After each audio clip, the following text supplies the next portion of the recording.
internasional, maka ada petugas imigrasi dan petugas bea cukai di sana, gitu ya. Tapi kalau misalnya bandaranya nggak, internasional, bisa jadi nggak ada, gitu. Nah, jadi, teman-teman, di sini, tuh kan ya, ada di pelabuhan, ada di bandara, dan di Batam ini, kita ini kan karena memang sebetulnya pulau-pulau kecil di sekitaran Batam itu banyak ya. Teman-teman pasti sering banget tuh dengar atau setidaknya pernah lah mendengar berita adanya penyelundupan, ini dan itu, karena memang kita banyak pelabuhan-pelabuhan tikus ya, jadi nggak lewat pelabuhan besar pun dia bisa lewat tuh, entahlah itu rokok, entah itu, drugs, segala macam. Di belakang Padang aja saya kayak, beberapa kali itu ada tuh penangkapan, narkoba dan jumlahnya sangat banyak ya teman-teman ya. Jadi, bukti kalau misalnya ada pelabuhan-pelabuhan tikus yang dimanfaatkan dan di situ jadi loophole, di mana oleh ini ya, bea cukai atau diawasin mungkin tidak seketat, pelabuhan-pelabuhan yang resmi gitu. Nah, jadi di sini, untuk peran Direktorat Jenderal Bea dan Cukai di Indonesia kurang lebih sama kayak yang tadi udah di-mention, trade facilitator, jadi membantu lah ya, melaksanakan, proses ekspor impor karena memang ini juga salah satu, apa ya, agenda negara lah, jadi memang butuh difasilitasi.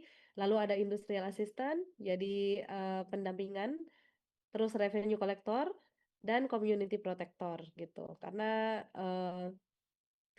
banyak sekali barang-barang yang mungkin tidak sesuai dengan value kita sebagai masyarakat Indonesia.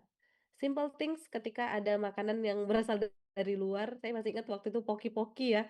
Poki-poki tuh dulu tuh nggak ada halalnya gitu. Jadi, sempat rame juga di medsos, "Ini poki-poki, cari yang halal, nggak ada halalnya." Nah, masalah makan aja kita butuh yang ada halalnya. Berarti kan ketika barang itu masuk ke kita, dia harus comply with our regulation ya. Salah satunya dari halal itu tadi, gitu. Walaupun mungkin di negara lain ini oke, dari ingredients-nya oke, tapi, kita masyarakat Indonesia membutuhkan, justifikasi itu, butuh ada labelnya supaya kita, mau beli gitu. Kalau misalnya dia mau masuk ke kita tanpa ada logo itu, ya mungkin tetap bisa laku, tapi mungkin, nggak sebanyak itu juga, penjualannya, seperti itu. Nah, ini perbandingan bea cukai dari beberapa negara, ada di Indonesia itu DJBC ya, fokus ke penerimaan negara dan kepatuhan, karena Direktorat Jenderal Bea dan Cukai di Indonesia itu under Kementerian Keuangan. Jadi, kalau under Kementerian Keuangan, Kemenq apa sih, fokusnya? Ngumpulin duit ngumpulin duit ngumpulin duit, keluarin duit keluarin duit keluarin duit. Belanja, spending, and saving nggak ya? Ada lah ya saving-saving-nya lah ya. Terus, jadi karena under Kementerian Keuangan, maka fokusnya bea cukai adalah untuk jalur penerimaan, gitu. Nah, penerimaan karena Indonesia ini seriously, kita adalah bangsa yang besar, teman-teman.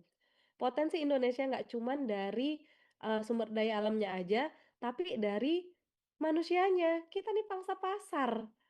Dan kita itu suka jajan, kita ibaratnya nggak concern, kita masih consumerism, ya kan. Ada masyarakat Indonesia yang vegan, mungkin ada tapi nggak beberapa gitu. Vegan itu mereka bahkan ketika mereka pilih baju, mereka pilih yang ada certified. Misalnya bajunya dari, katun gitu ya, ada label-label yang, cotton organik lah, terus, apa ya, dia diambil dengan etika misalnya, ethically resourced misalnya kayak gitu-gitu. Ada label-label yang seperti itu. Jadi kita belum aware terhadap label-label itu karena kita biasa orang kaya kan nggak terlalu concern ya dengan hal-hal yang seperti itu ya. Jadi makanya kita tuh masih sangat consumerism. Kita kalau misalnya rusak kita nggak beli, kita nggak perbaiki, kita beli baru karena harganya mungkin nggak beda jauh ya. Tapi kalau misalnya masyarakat-masyarakat di negara maju mereka lebih kritis. Mereka melihat, ini baju saya ini misalnya dibuat di Bangladesh, orang Bangladesh itu mereka tenaga kerjanya dibayar berapa sih per jam?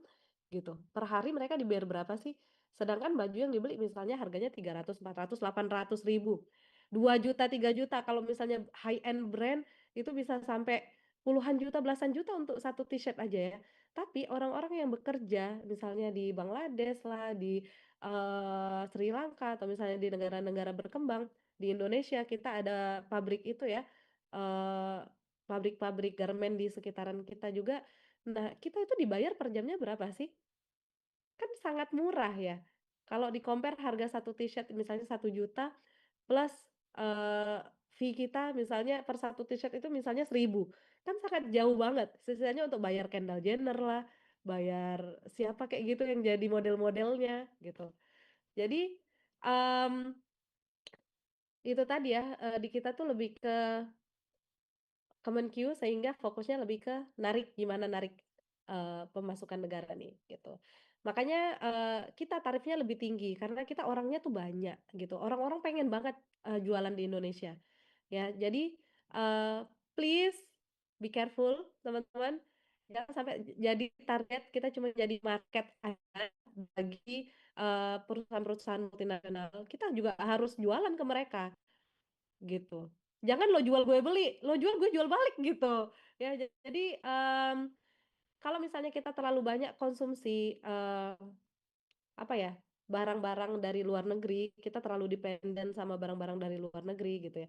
Ya mungkin memang, mereka secara sertifikasi lengkap, barang-barangnya bagus, tapi kita juga, yang membangun negara kita salah satunya ya juga dari pertanian, dari, UMKM, sehingga kita kalau bisa balance lah apa yang dibeli dari luar dengan yang di dalam negeri. Dan bahkan kalau bisa kita lebih mengutamakan barang-barang yang diproduksi dari dalam negeri, gitu. Karena sebetulnya keunggulan masyarakat Indonesia itu adalah craftsmanship-nya.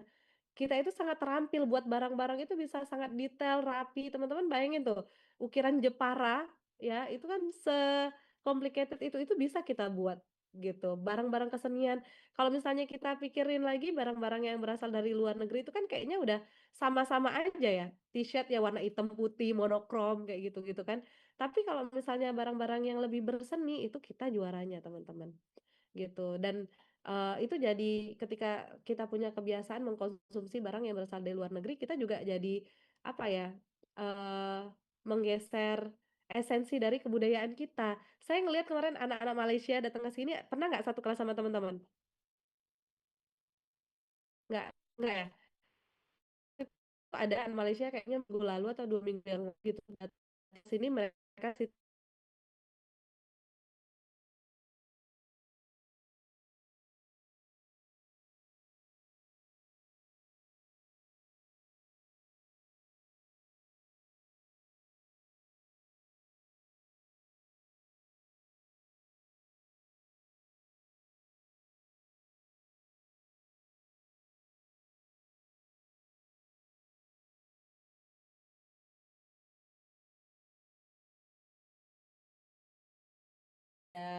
bajunya lah ya yang lebih kayak apa sih, baju koko bukan baju koko tapi kayak ya pokoknya agak panjang lah cutting-annya itu.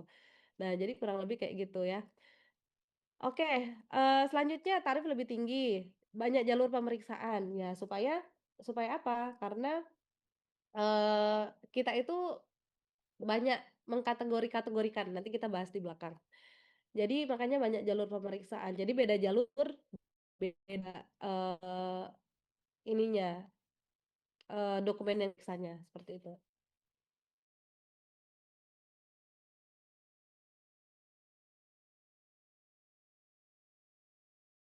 Negara lain perang.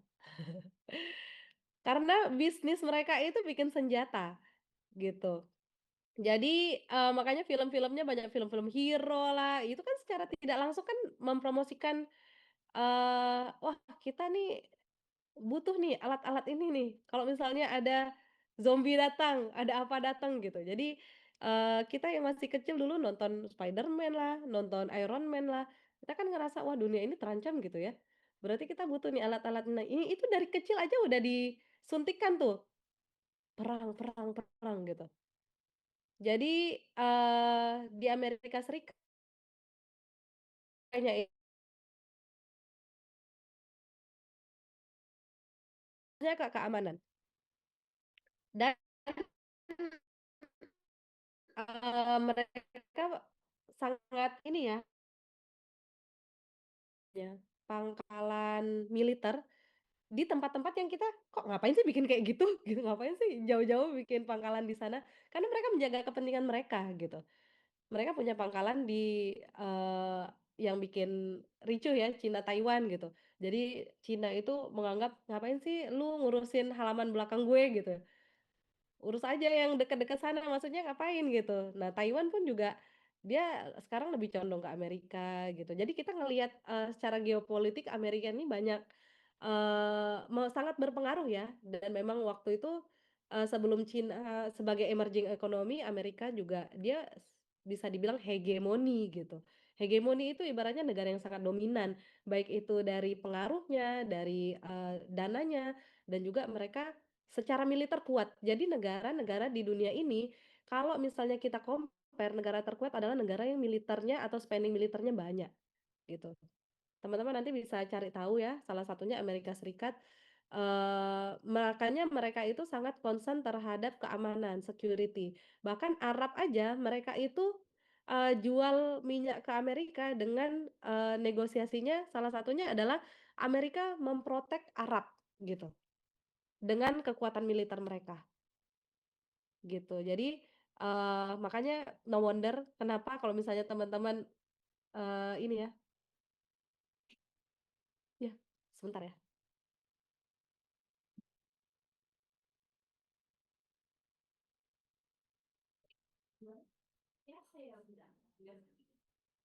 Oh, tapi namanya iya, sebetulnya gitu kan, kayaknya di negara sana deh,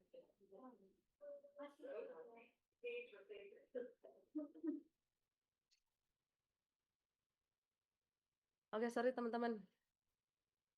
Nah, lanjut lagi ya, sampai mana tadi? Sampai Arab ya? Oke.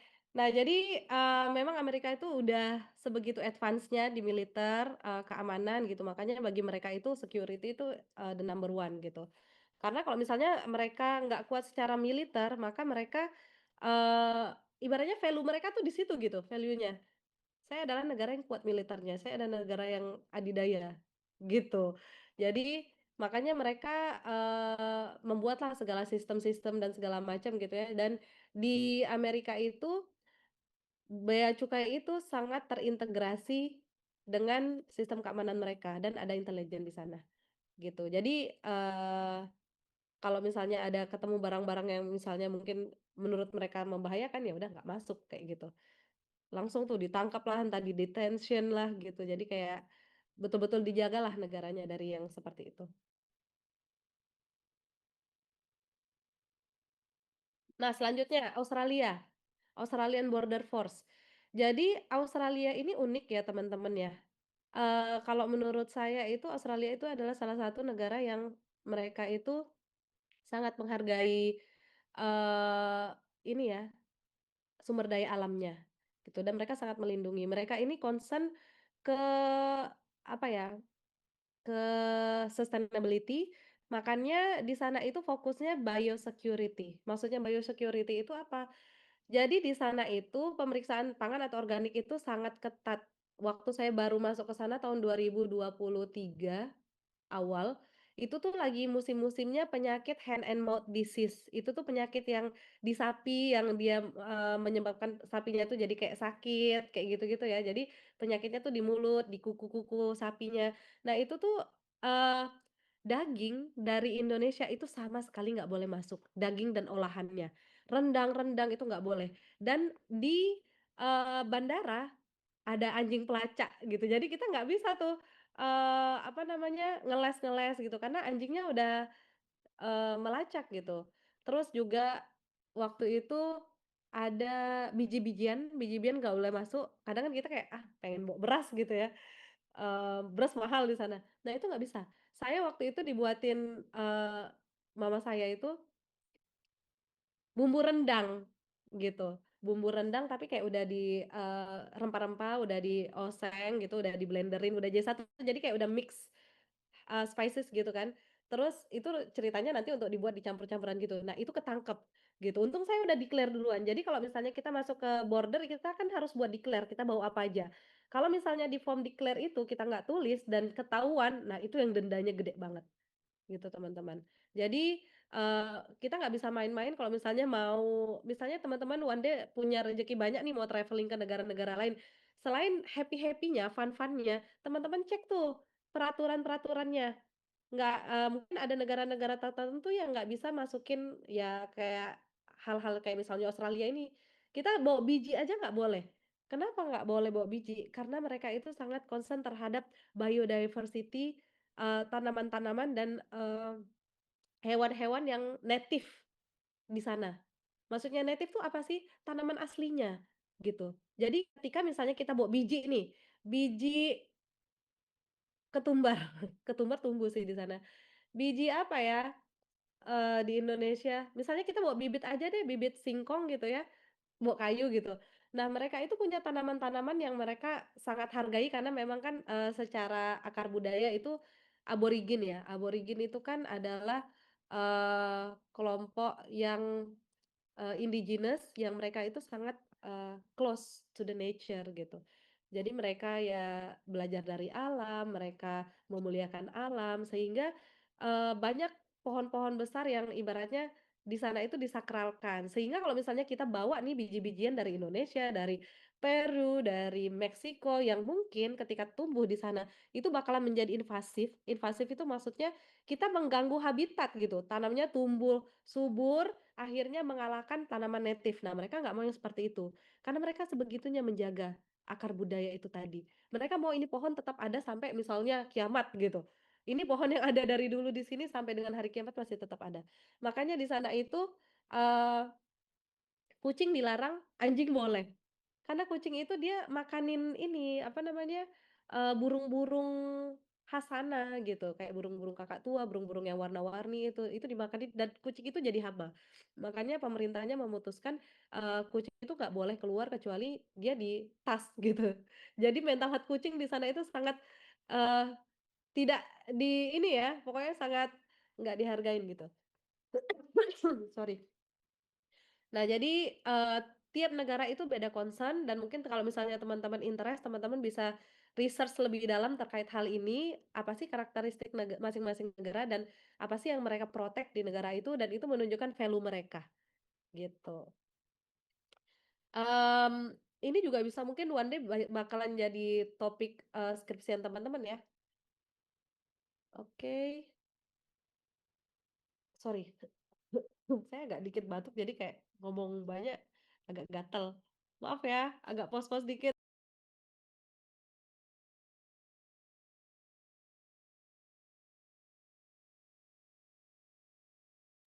Oke lanjut. Nah, pada zaman dahulu kala, si bea cukai di Indonesia ini, fungsinya itu sebagai pemetik buah, gitu. Kenapa pemetik buah? Karena ya dia ngambil duit aja pokoknya duit masuk, barang masuk ngambil duitnya gitu. Tapi semakin ke sini, untuk menjalankan ekosistem yang lebih sustainable, maka fungsi bea cukai itu bergeser. Jadi mulai dari cuman si pemetik buah tadi, si pemanen tadi, masuklah ke fungsi-fungsi yang seperti ini. Ada industri asisten, ada fasilitator, ada community protector. Jadi nggak cuman narik dari yang udah masuk aja, tapi juga bagaimana sih menciptakan ekosistem yang berkelanjutan, di mana, ekspor kita bertumbuh, impor juga sesuai dengan yang dibutuhkan oleh negara, seperti itu. Jadi, dari sini kita lihat kalau misalnya bea cukai itu, semakin memperbaiki ini ya, sistemnya ya. Nah, berikut prosedur dan ketentuan ekspor. Jadi, untuk dasar hukum tata laksana ekspor dikeluarkan oleh Kementerian Keuangan dan Kementerian Perdagangan, namun petunjuk teknisnya dikeluarkan oleh Direktorat Jenderal Bea dan Cukai. Jadi tujuannya untuk kelancaran arus barang, ya. Selanjutnya kelancaran arus dokumen, karena dokumen ini, banyak sekali kalau misalnya ekspor ya, beda negara beda lagi dokumennya, nanti ada lagi fasilitasnya, dan seterusnya. Selanjutnya hak-hak kepentingan negara dan elektronisasi data kepabeanan karena, the new gold is data. Jadi apa-apa sekarang udah elektronisasi, udah mulai pakai sistem supaya lebih smooth dan lebih transparan gitu. Karena kalau misalnya kita ribet, negara-negara lain juga males, eee, ini ya bertransaksi dengan kita, seperti itu. Next, simpelnya ekspor adalah kegiatan mengeluarkan barang dari daerah pabean. Jadi, kalau misalnya barang itu udah di-loading di sini, ini dihitung ya, jadi kayak misalnya udah masuk ke dalam sini, terus dihitung, ditata gitu ya. Nah, ini dianggap sudah diekspor ketika dia udah masuk ke dalam kapal. Ya, jadi bukan ketika dia udah kapalnya udah berangkat, udah di jalan, itu udah dianggap barang ekspor, tapi ketika dia sudah masuk ke dalam sini. Dan ketika dia masuk berarti kan dokumennya udah beres, gitu. Dan perlakuannya dianggap sebagai barang ekspor. Nah, setiap pelaksanaan ekspor harus ada penelitian dokumen gitu. Jadi, mungkin butuh dicek gitu ya, inspeksi. Ini dalam satu kontainer kontainer kuning ini tadi dengan nomor sekian-sekian, dibilang di situ misalnya barangnya adalah, tisu gitu ya, tisu mau diekspor misalnya. Nah, terus, sesuai nggak isinya, jumlahnya, spesifikasinya, sama atau enggak, kayak gitu. Nah, waktu kemarin lagi, heboh-hebohnya Israel dan Palestina, itu ada aktivis-aktivis itu mereka memblocking tuh di pelabuhan, mereka berenang nih di sekitar-sekitar pelabuhan yang ada di Australia karena, Australia itu salah satu ally, maksudnya ally itu kayak, funding senjata-senjata itu tadi. Jadi mineral-mineral Australia ini juga salah satu yang kaya akan sumber daya alam gitu ya. Jadi, mereka itu di bahan bakunya lah dikirim untuk produksi senjata dan seterusnya. Jadi kayak di-blocking nih, mereka berenang aja di sini, padahal airnya tuh dingin banget gitu ya. Jadi,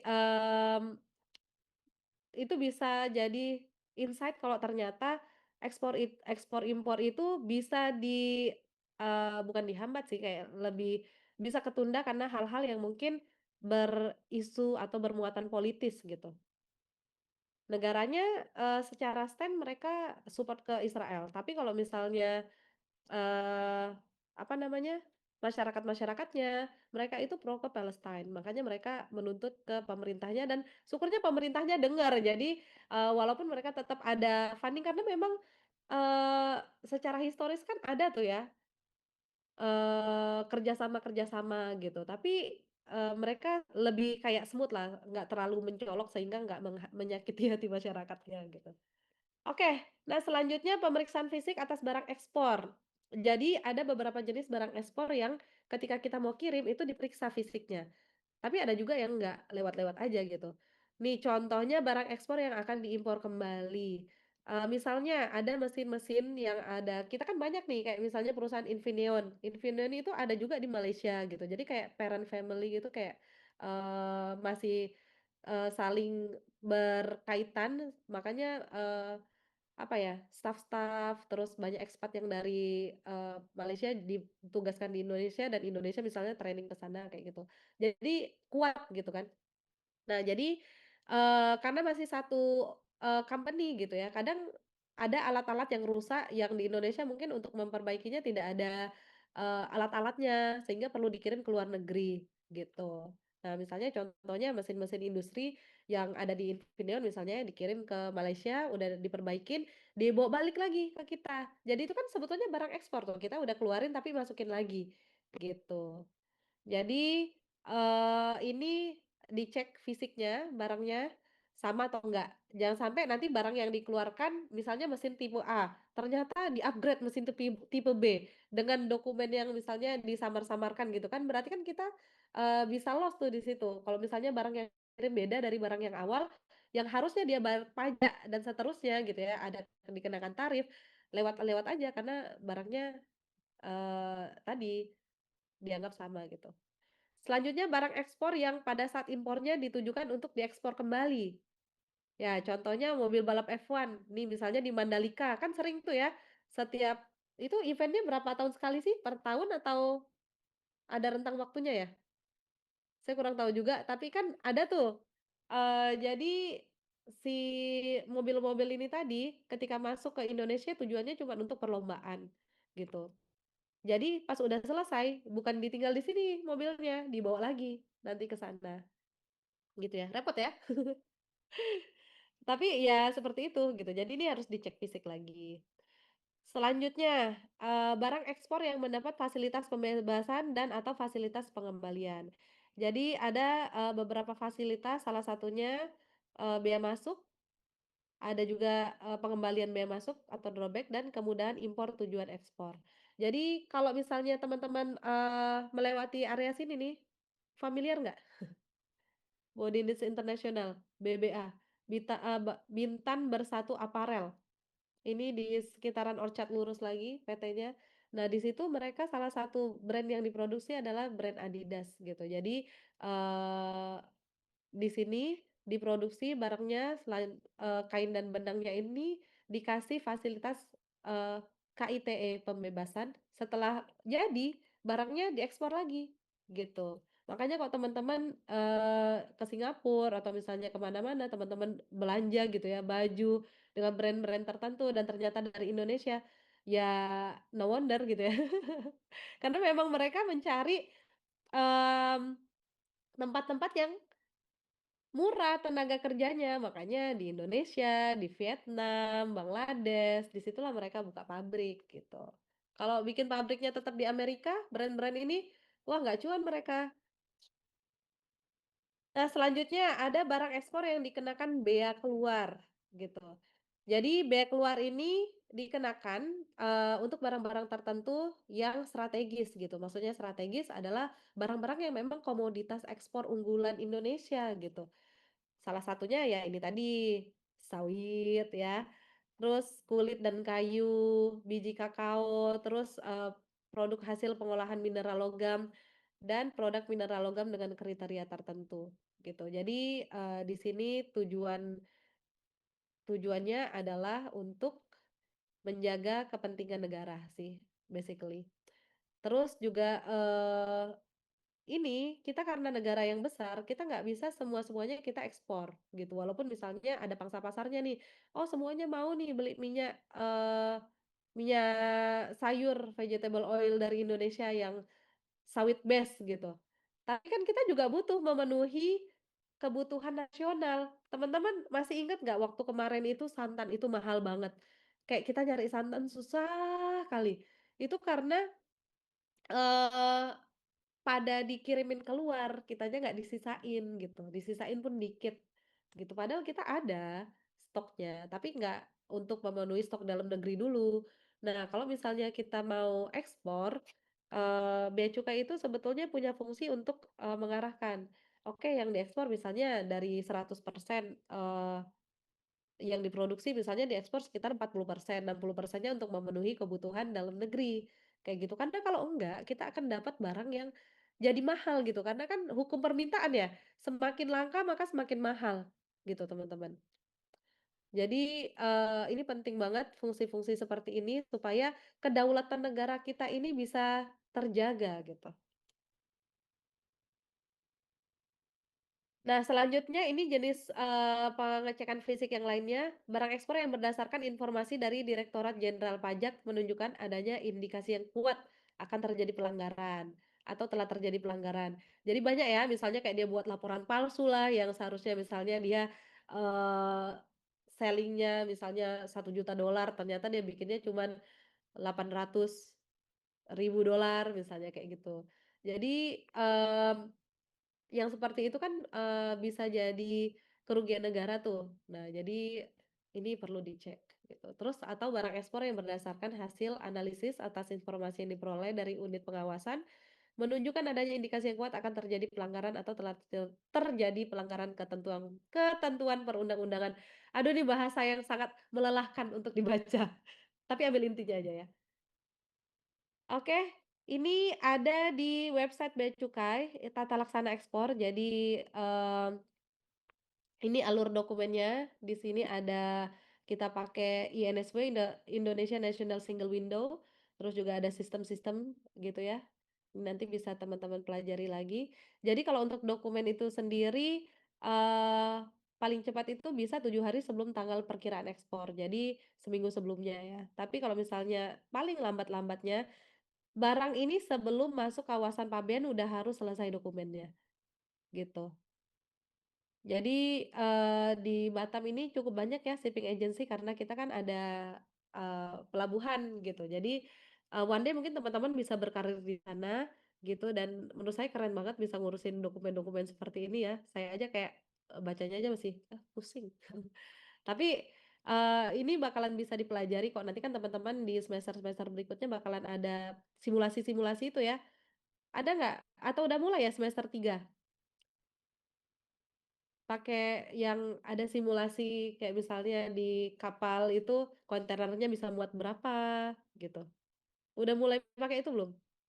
Belum ya? Oke nanti, teman-teman bakalan belajar di semester-semester berikutnya. Oke lanjut.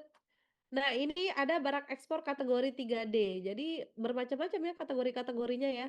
Jadi ada yang diatur, ada yang diawasi, dan ada yang dilarang. Kalau yang diatur itu, boleh diekspor, tapi cuman boleh perusahaan yang telah diakui sebagai eksportir terdaftar. Makanya untuk ekspor ini, eee, sebetulnya banyak ya pelatihan-pelatihan untuk eksportir gitu. Cuman terkadang kita, tidak bisa memenuhi kontinuitas, maksudnya keberlangsungannya kayak misalnya udah ada yang order gitu ya, bulan ini kita kirim, bulan depan kita kosong, kena banjir, bulan depannya lagi masih kosong recovery. Nah itu tuh yang bikin, eee, a apa namanya, kurang nyaman gitu. Misalnya dia udah menerapkan pola hidup yang sehat gitu ya. Di Indonesia kita punya gula semut nih, kita mau kirim ke luar negeri gitu ya. Nah, dia udah mengganti nih gula pasir dia dengan gula semut gitu ya. Dan dia mungkin udah info-infoin ke teman-teman, sosialitanya, "Aku udah pakai gula semut nih, aku nggak pakai gula pasir lagi, aku udah lebih healthy." Terus one day ternyata dia nggak ada dong gula semut ini di pasar, di rak-rak, supermarket yang biasanya dia beli. Karena misalnya di Indonesia lagi banjir gitu, jadi stoknya stop gitu, nggak ada yang kirim, atau ada pun dikit gitu ya. Jadi, di situ itu sangat berpengaruh tuh terhadap reputasi dia sebagai orang yang mengadopsi gaya hidup sehat. Dia bisa jadi bahan julid gitu ya. Jadi, eee, apa alasannya, barang-barang ketika misalnya kita ekspor itu kalau misalnya udah ada demand dari sana, kita harus bertanggung jawab untuk menyediakan, gitu ya. Nah, tapi karena adanya, faktor-faktor climate change yang di mana hujan itu misalnya bisa awalnya dulu kan kita kayaknya ada 2 musim ya, awal-awal tahun itu musim ya musim kemarau gitu ya, nggak kemarau tapi kering, nggak terlalu banyak hujan, mulai bulan itu curah hujannya semakin banyak, tapi sekarang kita uncertain karena udah ya itu tadi pemanasan global, climate change gitu. Sehingga kita, tidak bisa memprediksi cuaca ini bisa seganas apa. Gitu, dan itu bisa menyebabkan, perdagangan internasional itu terhambat, karena kita rely on cuaca ya, teman-teman. Hujan itu kalau misalnya di daerah lain di, negara 4 musim itu nggak kayak kita, mereka itu hujan tapi kayak, ya serpih-serpihan ajalah, lembut-lembut gitu partikelnya. Di kita lewat 1, 2 detik aja kita udah kebasahan gitu ya. Jadi, beda, airnya itu kita lebih banyak gitu, debit airnya itu lebih banyak. Sehingga Mmm, kita perlu concern terhadap lingkungan juga kalau misalnya kita mau sustain nih perdagangan internasional, kehidupan kita sebagai manusia yang tinggal di Indonesia, kita ngerasa aman kalau, kita nggak kena bencana ya. Tapi biar kita nggak kena bencana gimana sih cara kita respect kepada alam itu tadi gitu. Nah jadi, di sini kalau barang-barang yang diatur nih contohnya ada kopi, ada produk kehutanan. Nah, kopi-kopi di Indonesia ini bahkan kita udah pakai sistem blockchain, teman-teman. Jadi sistem blockchain ini, bisa nge-track supply chain sampai ke awal si producer. Jadi misalnya nih ada orang yang beli kopi kita, dia tinggal misalnya di, Portugal. Dari biji kopinya itu ada kayak misalnya scan barcode-nya, itu bisa dilacak. Siapa sih sellernya, siapa sih, petaninya gitu. Sehingga di sini adanya transparansi. Kalau dilihat sekilas apa sih pentingnya storytelling gitu, tapi itu penting teman-teman. Karena dengan adanya storytelling, si customer ini dia terkoneksi dengan si produser. Dan ketika dia terkoneksi, dia tahu siapa yang menanam, kopi yang dia minum, maka dia bisa lebih, apa ya, bisa lebih ada bonding-nya gitu, dengan petani. Sehingga mereka, apa ya, bisa lebih memilih produk-produk yang ethical gitu. Mereka yakin kalau kopi ini dihasilkan dari sistem pertanian yang membayar dengan, sepadan. effort yang dihasilkan gitu. Bukan kerja paksa, tapi memang petaninya sejahtera gitu dengan dia menjual kopi, gitu ya. Jadi, sistem blockchain itu juga bisa dipakai untuk transparansi perdagangan. Selanjutnya ada produk kehutanan, rotan dan kayu, yang namanya kayu tidak bisa ditanam hari ini, 2 minggu kemudian udah besar ya. Jadi, makanya butuh diatur. Nggak bisa kita, asal ada demand kita jual jual jual jual jual. Teman-teman pernah nggak main ke Barelang? Barelang jembatan berapa ya, saya lupa. Tapi di sana itu ada satu pabrik arang, arangnya itu dari bakau, kayu-kayu bakau.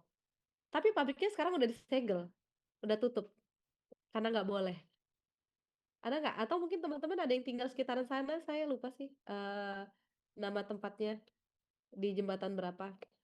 Nah, kalau misal itu tuh kalau nggak salah nggak jauh dari, mmm, ini, pemukiman yang ini loh, yang evakuasi Rempang itu. Ada rumah-rumah barunya, nah sekitaran situ itu kalau agak terus lanjut lagi, ketemu pantai, di situ tuh sekitarannya ada usaha-usaha kayak ada tungku-tungku besar gitu, nah itu tuh mereka bikin arang yang dari bakau. Dan arang bakau ini bagus ya teman-teman, asapnya itu nggak terlalu banyak dan dia itu tahan lama, gitu. Tapi kalau misalnya terlalu banyak kita pakai kayu bakau, maka, ekosistem pesisir kita bisa lama-lama bisa hancur gitu. Jadi ya itu dilarang sekarang. Nah selanjutnya, sorry, produk yang diawasi. Nah, ekspor tetap bisa dilakukan oleh perusahaan yang memiliki rekomendasi dari instansi teknis terkait dan surat persetujuan ekspor dari Dirjen Perdagangan Luar Negeri atau Direktur Ekspor. Jadi diawasi ini bukannya tidak boleh sama sekali ya, cuman ada dokumennya gitu. Contohnya biasanya ini nih, bibit sapi, sapi bukan bibit, kerbau, anak ikan Napoleon, benih ikan bandeng, intan, inti kelapa sawit, kulit buaya dalam bentuk wet blue dan seterusnya. Nah, kalau yang dari Batam ini, scrap besi dan baja, khusus yang berasal dari Pulau Batam. Selanjutnya, yang dilarang. Nah, kalau yang dilarang, ini apa namanya, sama sekali nggak boleh ya harusnya, ini saya salah nih, ini tidak boleh, ini saya lupa hapus nih, nanti saya update lagi. Tidak boleh sama sekali ekspor karena ini mungkin hewan-hewan yang dilindungi ya teman-teman. Jadi, itulah biodiversity dari Indonesia yang kalau misalnya kita ekspor atau kita jual, dia bisa jadi punah gitu. Dan ketika dia punah, maka dia bisa bisa aja mengganggu ekosistem. Kayak misalnya contoh ikan arwana. Ikan arwana itu kan ini ya, yang emang asli dari Indonesia gitu kan. Jadi kalau misalnya dia dan itu mahal banget gitu, banyak orang yang mau gitu. Jadi kalau misalnya diekspor, maka bisa mengganggu ekosistem dan itu juga jumlahnya nggak banyak ya, bisa jadi punah gitu. Oke, nah selanjutnya ada semacam award gitu yang diberikan oleh Direktorat Jenderal Bea dan Cukai untuk eksportir tertentu. Jadi untuk eksportir yang taat aturan, terus dia lengkap dokumennya dan seterusnya, dia akan mendapatkan jalur prioritas gitu ketika dia mau ekspor. Nah, ini ketentuannya tidak pernah melanggar ketentuan kepabeanan dan cukai, tidak pernah kena sanksi administrasi, lalu dia mendapatkan rekomendasi dari Direktorat Jenderal Pajak sebagai wajib pajak patuh, jadi dia bayar semua pajaknya, tidak mempunyai tunggakan hutang bea masuk, bea keluar, cukai dan pajak, administrasinya bersih gitu ya. Lalu telah menyelenggarakan pembukuan sesuai undang-undang kepabeanan. Jadi tidak ada pembukuan yang palsu atau misalnya dia fiktif gitu ya. Dan ini siapa yang berperan di sini? Ya, teman-teman nanti kalau misalnya teman-teman kerja di bidang logistik, ekspor impor, teman-teman yang ngurusin dokumen-dokumen ini.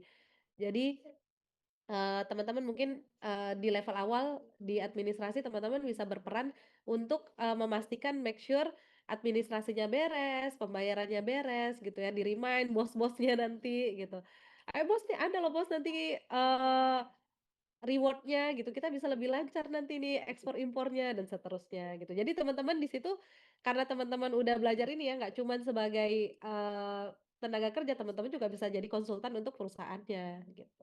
"Ngapain kita bayarin cepet-cepet, cash flow kita dijaga." "Enggak Bos, nanti ada ini Bos, apa namanya, ada kita bisa jadi importir prioritas Bos." Ya gitu ya. Oke, ini prosedur dan ketentuan ekspor, ini impor ya, kita memasukin barang ke Indonesia. Jadi ada 3 jenis barang impor, yang pertama barang yang dilarang dulu ya. Jadi ini barang-barang yang berbahaya bagi lingkungan hidup, kesehatan, keselamatan, moral bangsa, keamanan petani, industri dalam negeri dan tidak atau kurang bermanfaat bagi kepentingan nasional. Karena sebetulnya, orang ekspor barang tuh terkadang bukan karena ada demand-nya, tapi karena mereka kelebihan produksi aja gitu di sana, gitu. Jadi mereka lemparlah ke sini daripada menu-menuin di negara mereka gitu, kita kirimlah ke negara-negara kita. Dan ketika kita menyambutnya, karena memang barang itu mungkin murah gitu ya, barang Cina itu nggak ada lawan ya, murah banget ya. Jadi kita tuh kayak, ya udah beli aja gitu.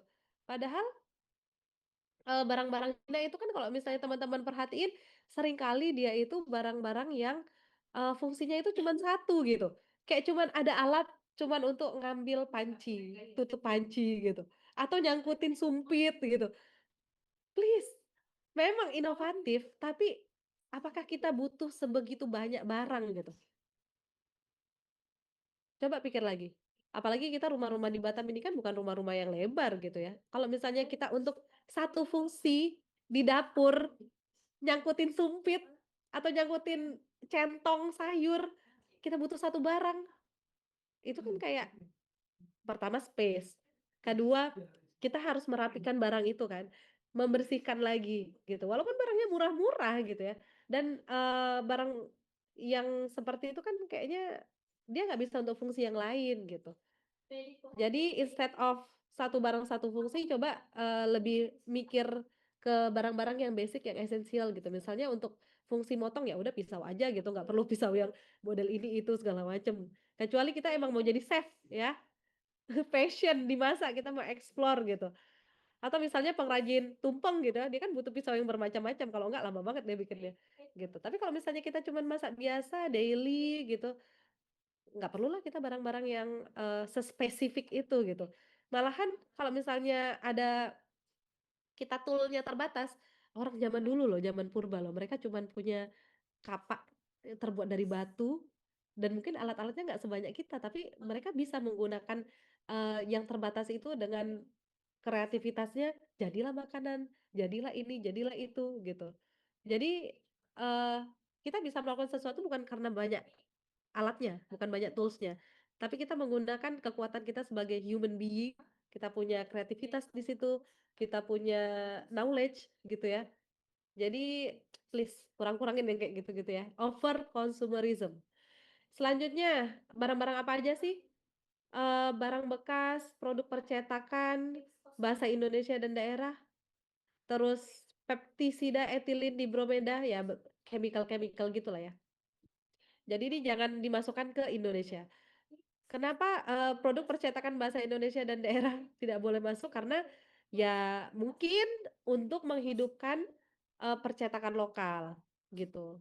Karena mungkin kalau misalnya teman-teman notice ya buku-buku yang author-nya itu dari luar negeri, terkadang mereka cetaknya juga di Cina, gitu, karena lebih murah. Pokoknya Cina apapun dikerjain dia, palu gada, apa lu mau gue ada. Gitu ya, narkotika, senjata kimia gitu ya. Jadi, eee, bisa dilarang karena untuk melindungi komoditas dalam negeri gitu, supaya kita nggak petani kita itu nggak kalah lah dengan barang-barang di luar, jadi masih tetap survive. Selanjutnya ada barang yang diatur, ini barang yang berbahaya tapi diperlukan. Jadi kayak bahan kimia sebetulnya itu kan kalau kita nggak tahu cara handling-nya kan kimia banyak banget ya. tapi itu dibutuhkan untuk di industri gitu sebagai bahan baku atau misalnya dia sebagai emulsifier dan seterusnya gitu. Jadi ini diatur bukannya tidak boleh tapi ada tata cara impornya gitu. Contoh-contohnya yaitu gula, beras, garam. Nah, beras ini eh diatur karena memang kita kan produsen juga ya. Tapi mungkin kalau misalnya kita untuk memenuhi kebutuhan dalam setahun itu mungkin kurang. Makanya kita tetap butuh impor, tapi nggak sebanyak itu juga gitu. Nah, selanjutnya barang bebas. Nah, teman-teman sebagai konsumen langsung ya di SNL itu kan banyak ya buah-buah bermacam-macam ya. Nah, itu bebas tuh, itu bisa masuk aja gitu. Jadi apalagi ya sebetulnya kita diuntungkan ya. Kita ada satu tempat di mana kita bisa beli buah yang bermacam-macam gitu. Mungkin dia nggak tumbuh di sini, tapi bisa ada di tempat kita. Walaupun mungkin harganya juga ya harus dikonsider lagi ya teman-teman. Nah, kalau yang barang-barang bebas seperti ini, asalkan sudah memiliki angka pengenal impor dan barangnya tidak termasuk di kelompok diatur, diawasi, dan dilarang, maka boleh. Nah, jadi ini penjaluran tadi. Kaitannya apa sih? Ini kaitannya sama yang tadi tuh, yang administrasi itu tadi. Jadi ada jalur merah. Jalur merah ini, tadi kan di slide awal di-mention ya, kalau Bea Cukai Indonesia itu salah satunya eh banyak kategorian. Nah, inilah kategori-kategori tadi itu. Ada jalur merah, yaitu jalur merah ini ada pemeriksaan dokumen dan fisik barang. Terus kriteria importir yang masuk jalur merah adalah importir baru. Jadi kalau misalnya teman-teman one day punya usaha mau jadi importir gitu ya, yang baru-baru ini karena masih belum dipercaya ya, jadi masuk jalur merah dulu, jadi harus dicek-cek semuanya, gitu. Makanya mungkin untuk awal-awal, pengiriman barangnya bisa lebih lama dibandingkan yang sudah, mmm, ya udah jadi pemain lama gitulah. Terus importir yang termasuk dalam kategori resiko tinggi, barang impor sementara, dan seterusnya.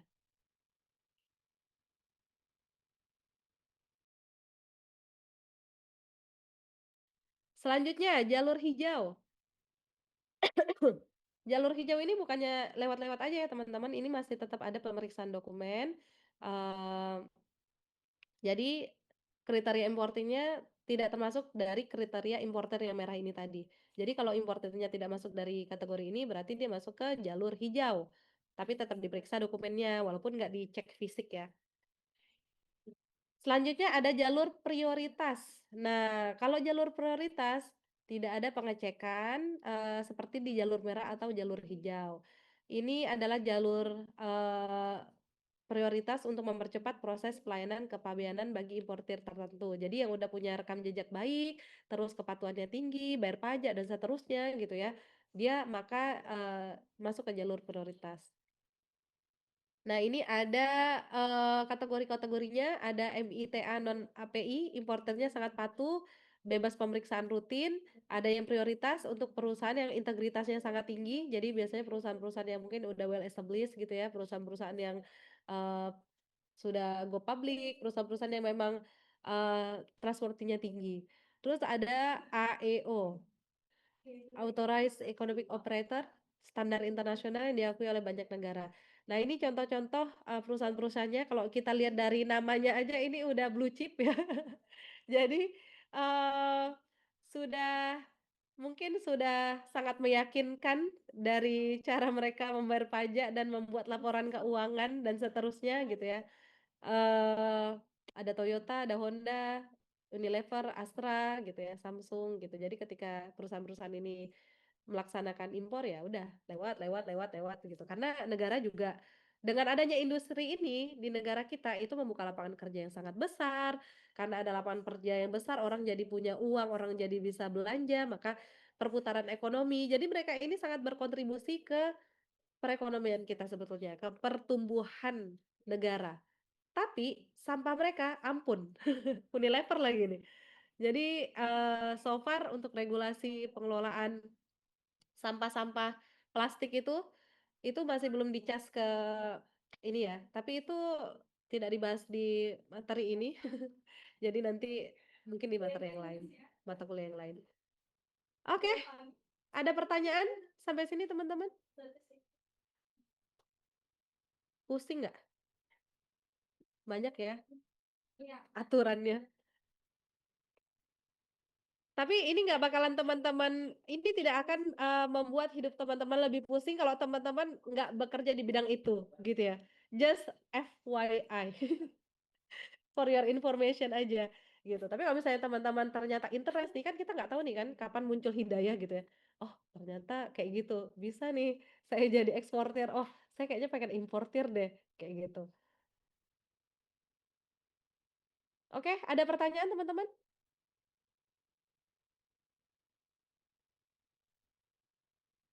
Ngantuk atau paham nih?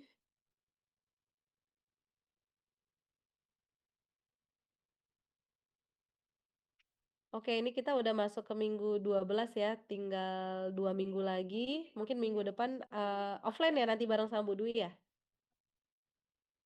Iya, Oke, Bu. sip.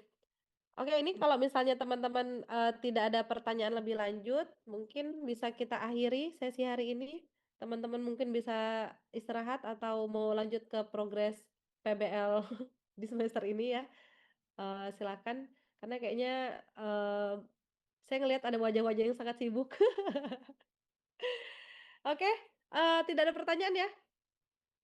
Sip, kalau nggak ada saya tutup sesi pada hari ini. Terima kasih teman-teman yang udah, eee, stay mendengarkan dari awal sampai akhir. Kalau misalnya ada yang masih kurang paham, teman-teman mungkin bisa japri saya next-nya. Kalau udah paham mudah-mudahan, ada yang keinget. Oke, sehat selalu semuanya. Saya akhiri, wassalamualaikum warahmatullahi wabarakatuh. Waalaikumsalam warahmatullahi Terima kasih. wabarakatuh. Iya, sama-sama.